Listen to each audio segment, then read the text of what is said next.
Hey, I'm Rachel, and if you're new to the channel, what I typically talk about here is things relating to spirituality and ascension and the rise of the divine feminine at this time in history on Earth. But my focus has been how the economic system needs to shift as we're moving through this transition, and therefore the project that I created, Seeds, is about supporting us through this change. That said, a big part of the spirituality piece that I'm personally interested in is past lives. And as I've developed in my Vipassana meditation practice, something that's been really trippy and cool and unexpected is that I've been able to see what I believe to be dozens of my own past lives, and they've been verified by other people. The trippiest case was in a past life that seemed to be at the fall of Atlantis, and after that memory came in, a stranger, someone I'd never met before, told me that they felt like they had been there as well, and that they remembered me there. And I made another video on this channel about that if you feel like checking it out. In the 36 or so past lives that I've looked at, I haven't recognized almost anyone that I know in this current life. That makes sense because it doesn't feel like I found my quote-unquote tribe or soul group in this life yet. However, there is one being or soul or whatever word you want to use who has shown up in 7 of the past lives I've looked at. It's just that I haven't met this person in the physical. This being was with me in the Atlantis life. They were like my masculine counterpart at that time. There was a life where this being was like my mother, and she was attacked by a bear and she died. There was a life where we were soldiers together in Crimea and we had a love affair, a gay love affair, and then he died. And in the most recent past life that I can recall, which was a past life in Nazi-occupied Poland, I was a young woman who was a singer, and he was my father, and he was really supportive and encouraging and loving, and he was taken by Nazis. And he died 5.5 years ago. I went to see this film, and it was kind of an obscure film, and it was about a Polish girl, a young Polish girl who was an aspiring singer, and her father wasn't in her life. And she ends up meeting this sort of surrogate father figure who is a singer and helps her with her singing career, and she's ultimately really successful. I saw this movie in theaters. I cried and cried. And then afterward, I was watching this interview with the filmmaker, and I'd barely heard of him before I saw the film. I wasn't familiar with his work. He'd been an actor for many years. And the interviewer asked him why for your first film did you want to make a movie about a Polish teenage girl? Because this filmmaker is male, he's English. His life experience seems to be not at all related to the story he was telling in this debut film. And as soon as he started to answer that question, I just sobbed because I felt that I immediately understood that that being was the being who was with me in, these at least 7 past lives that I've seen, including in this most recent Polish life. So like I said, I have not met this person. I mean, he's a semi-famous person because he's been an actor for years and he's a filmmaker as well. I'm 40 years old. I'm going through eating disorder recovery, so I'm currently obese because a big part of that process involves eating a bunch of calories at the beginning to allow your body to heal. It's embarrassing for me to even acknowledge this. Why would someone who is a semi-famous Hollywood person have any interest in someone like me?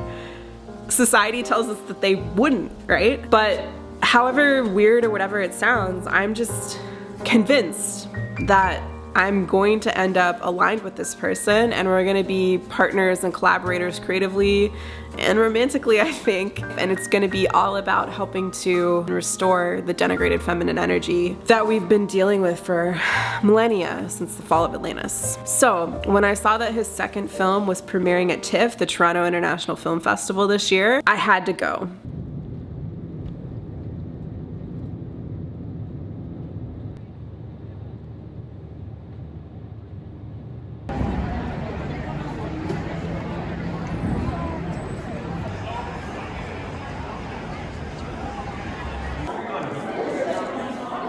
Yeah, I'm not gonna lie.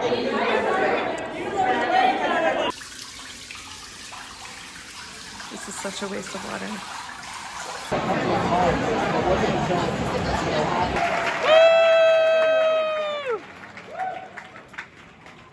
everybody, thank you so much for being here tonight. There'll be moments where you might cover your eyes because things are a little gory. But most of all, we just hope you laugh. We hope you have fun. So have a great time and we'll come and see you after.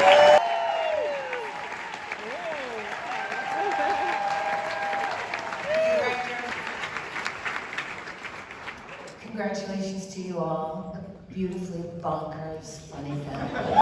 Can I repeat the question? Yes, the question is for Kate. How was it that you first connected with Max, and what was it like to work with him as a director?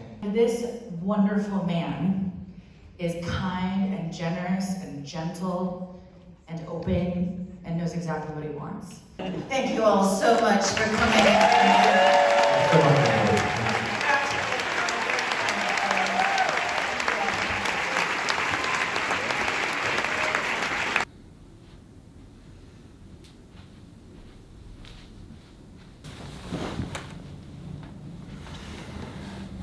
Trying to get braver about showing more of my body on camera, like while I'm obese. I think I should use this period of time where I'm fat like this in film. I think it's meant to be in this clown film that I've been wanting to make for many years now. Yo, I swear y'all, like this is from like a 24-hour deli across the street. It's like a turkey sandwich.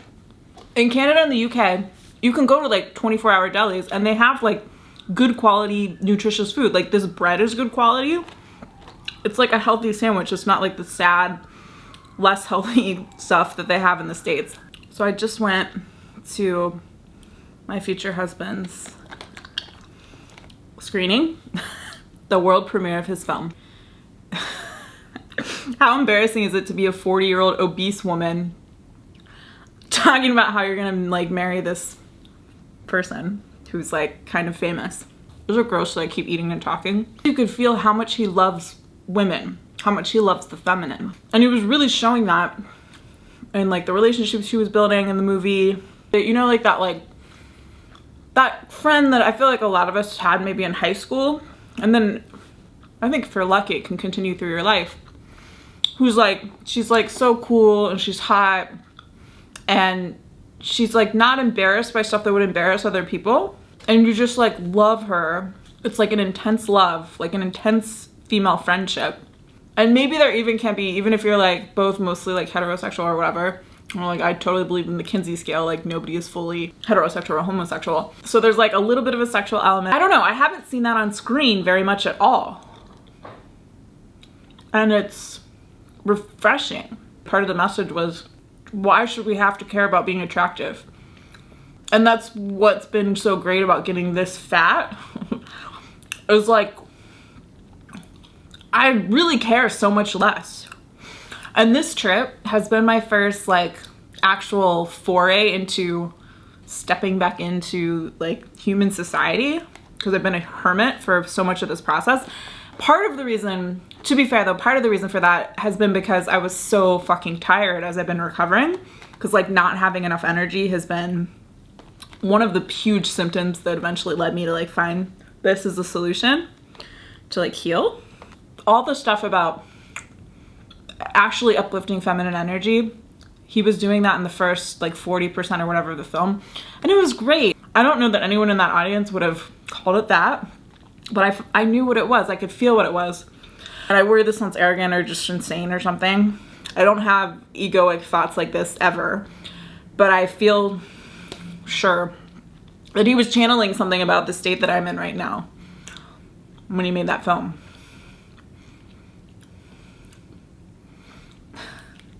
That's so embarrassing to say.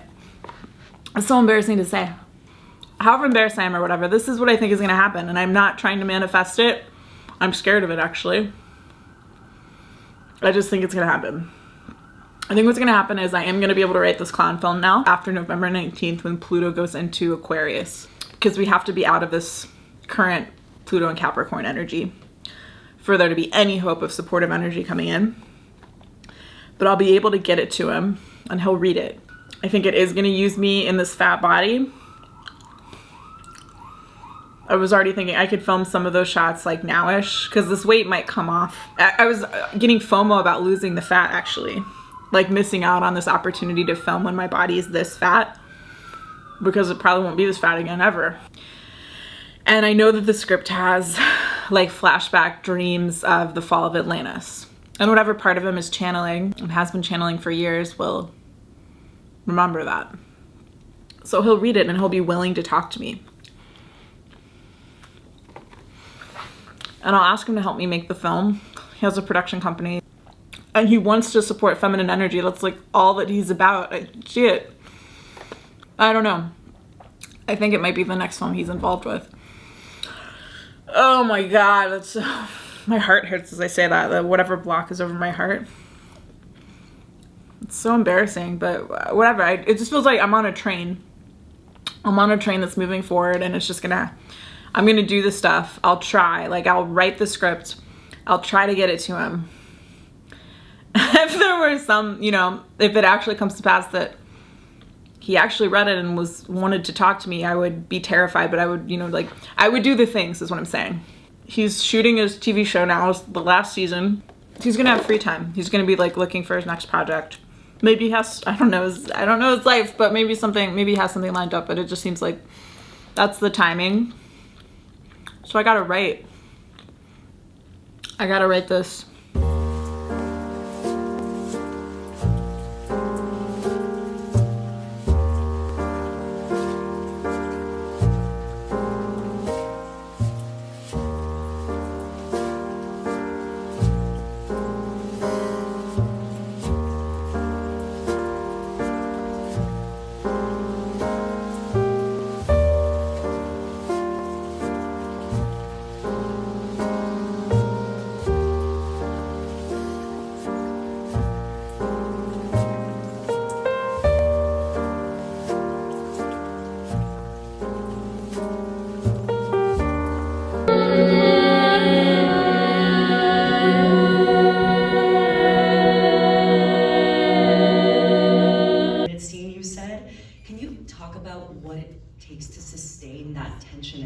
Because it's phenomenal.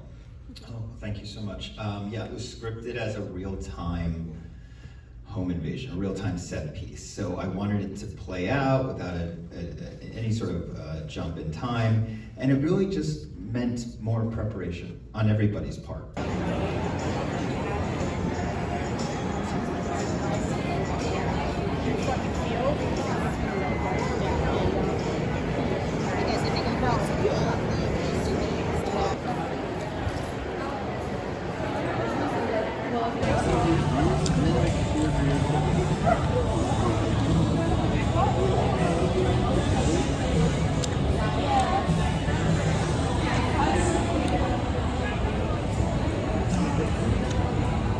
Thank you to everybody at TIFF and all the people who volunteered their time to make all this possible. It's such an amazing film festival, and I'm really thrilled to be back here. It's funny, normally when you go to see a movie you have a sort of trailer or a poster or some context for what you're about to watch, and I'm aware of the fact that you're going into this blind, so I'll briefly try and set this movie up for you. When I was a kid, my mother's job, her profession, was to rate movies. She would decide if a film was, you know, R or PG-13 or something like that. And so she would see a movie during the day, and then she would come home, and normally whatever movie she saw that day would provide my bedtime story. And this obviously just spawned a lifelong obsession with movies. Have a great time, get loud, and we'll see you afterwards. Thank you so much. So we're going to open it up to the audience in a second, but I wanted to get us started. If it's fair to say that this is quite a different film than your first one, talk a little bit about how you compare the two experiences. Was one more fun than the other? So I'm sure many of you don't know this other film. So my first movie was called Teen Spirit, and it is almost antithetical to the film you just saw.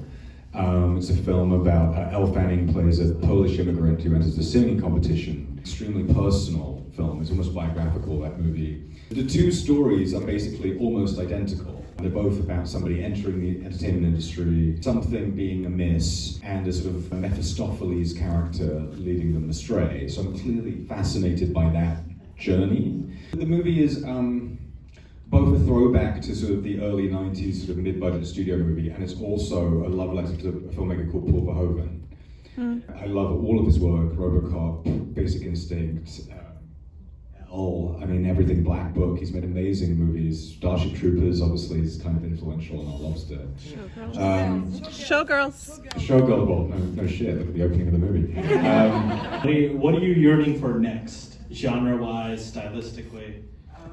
Look, I think this is not a personal film. This is a movie I would love to go and see. I wasn't so tortured making this film in the way that I was in my first film, because that was such a sort of blood, sweat, and tears thing. I imagine that I'll probably go back and forth, so maybe my next film will be a little bit more personal again.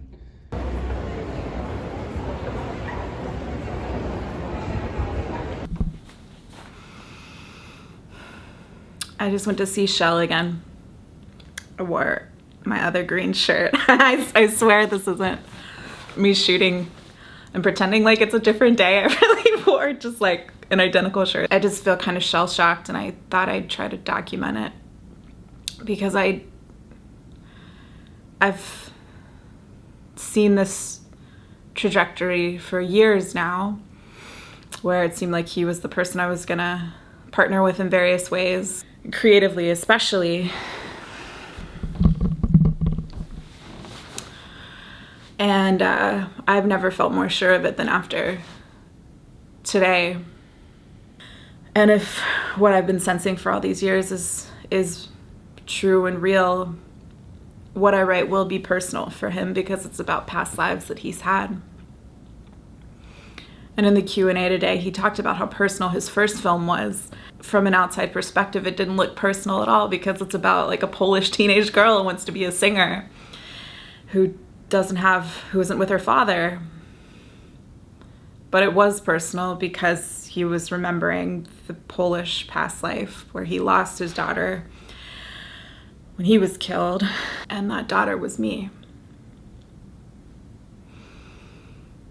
So I just feel like shell-shocked, I guess, that so much of what he said in that Q&A, he's just channeling. I think he's channeling these things. I don't think he is thinking about past lives or anything like that consciously, but I think through these films I was meant to recognize and intellectually understand what was happening and see this path and then take action to move toward it. So that's what I have to do now. I have to write this film and get it to him somehow. It was such a good reminder being in there to see that just a wonderful man, a man who is a wonderful person, who's doing a lot of stuff to support the feminine. Like, I was almost crying several times in the Q&A because I could just feel the energy that he's in, that he's channeling, because there's so little of that on earth right now, especially coming through male people. So we're meant to open it up through this movie to help a lot of people remember and start opening up so more of that energy comes through. That's the point of all of this. I'm so certain, and I see the role that I'm meant to play in it. And I feel afraid of the visibility of it, I guess, but I also don't really, I don't know. The fear is just about like leaving behind the cocoon I've been in, which isn't a happy place. It hasn't been a happy cocoon or like a protective one even, because I still get attacked while I'm in it. It's just something I need to leave behind, that it's just become familiar because it was about sort of fighting this energy in a specific lower level way that never worked very well at all and took up a lot of my time and energy, and it's time to let that go. So I'm gonna do that. I do worry about losing connection to this energy that I feel right now, though.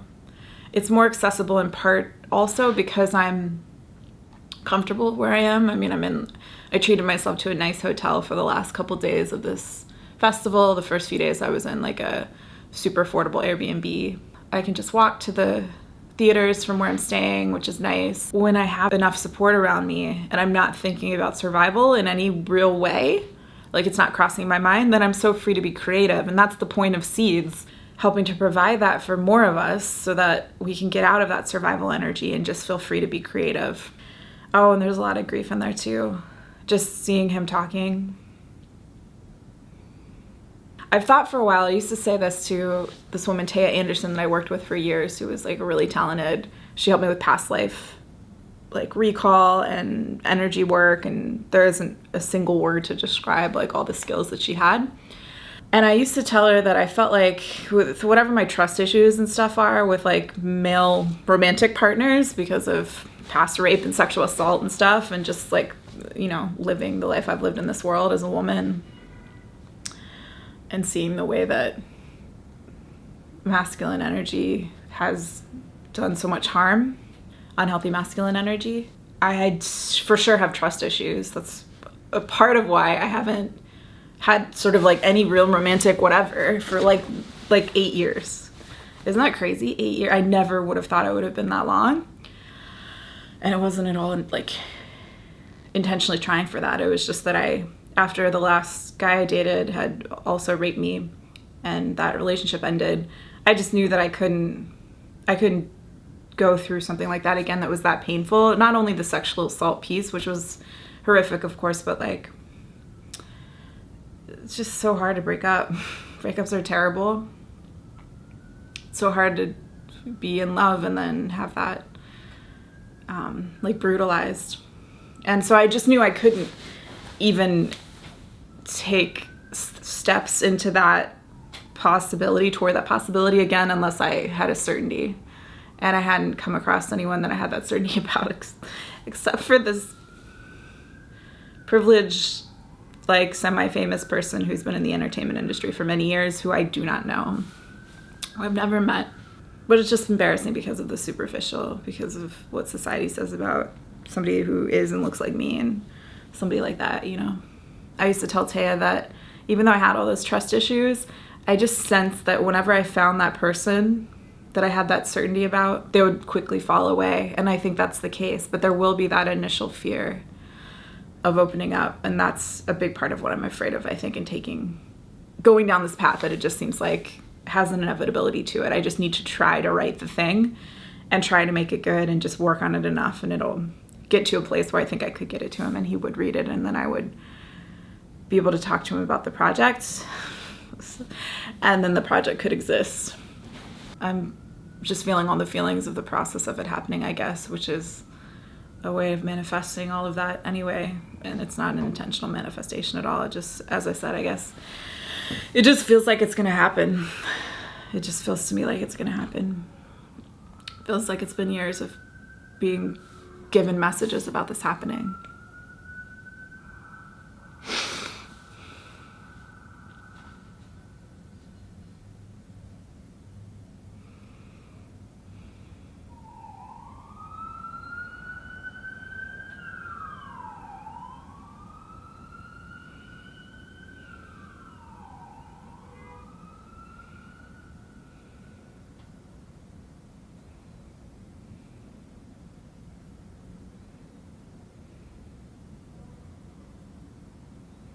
It was nice to feel that much love and see a creative act, a creative work like that. I haven't gotten to feel that very much so far in this life. It's really nice to be around it. I hope I get to feel it more, and I think everyone, deserves to feel that more.